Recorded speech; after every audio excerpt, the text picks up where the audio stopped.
Welcome to another Fabricate Friday video on my blog and YouTube channel. I'm Suzanne, a Stampin' Up! Demonstrator in Canada. So now that we all have our Brusho crystal colors and we have our push pins in, of course we color coded them because we're weird like that. They don't fit in the box anymore because of the push pins.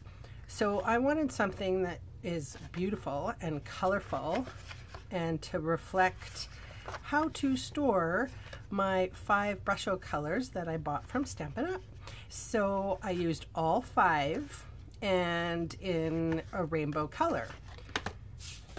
And here is my piece of watercolor paper. Now, when I got a 50% off coupon from Michaels, I went in and bought a giant, we're talking like 18 by, I don't even know, 14 or something. It was huge piece of watercolor paper, like a whole stack.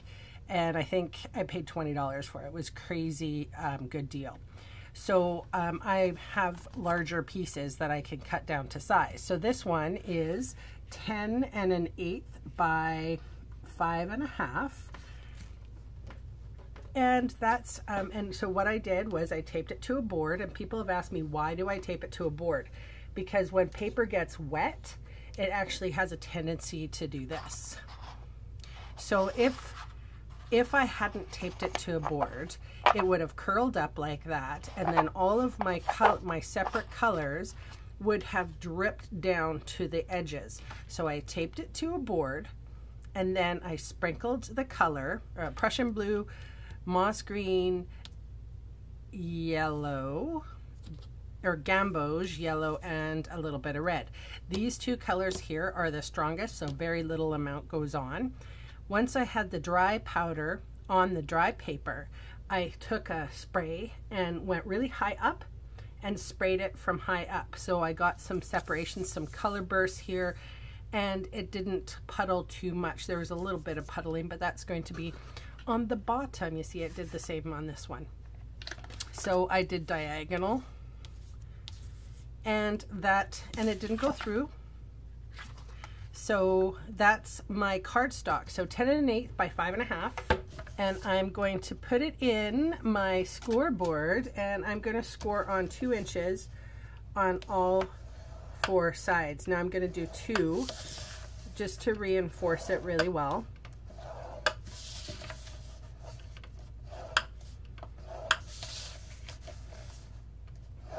Oops. Now I'm going to burnish my score lines.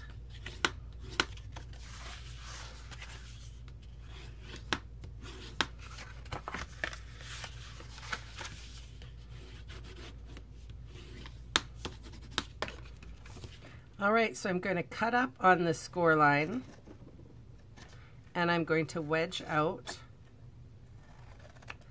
and then I'm going to cut most of that off. And I'll do the same with this side.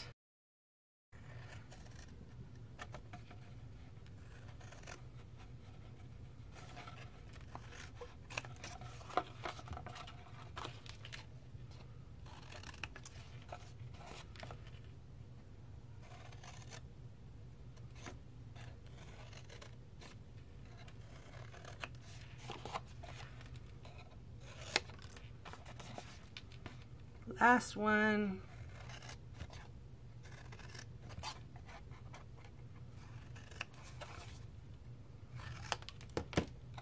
So now you should have something that looks like that. I'm going to put fast fuse close to the score line and close to the free edge. If you can manage to put 2 on here, that's the best way to go, 2 strips.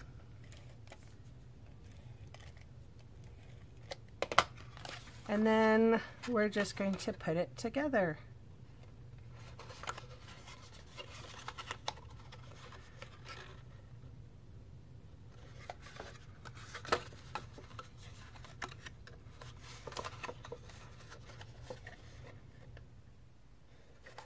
Well, that ended up perfect.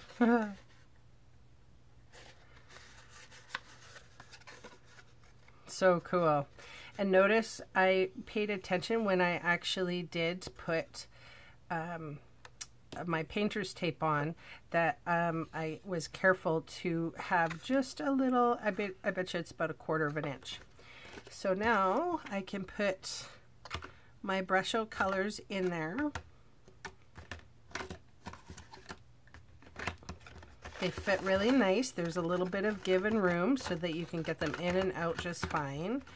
And what I did here was I cut out a rectangle where on the top of that Brusho box that you got from Stampin' Up, cut it out and then just backed it with a piece of black cardstock, and I put some dimensionals on it so it looks fantastic. But even if you didn't have that box anymore, you know, you could do your own thing. But anyway, that is my share for today. I hope that you do try the Brusho color. I've been having a lot of fun with it, and there will be more techniques in the future. Thanks so much. Bye.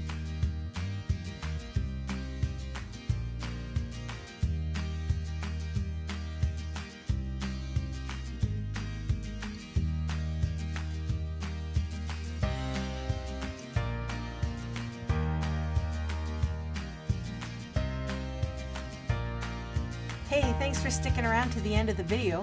On screen are 2 more videos for inspiration. Click on the maple leaf to visit my website, or click on me to subscribe to my channel. Thanks again for watching.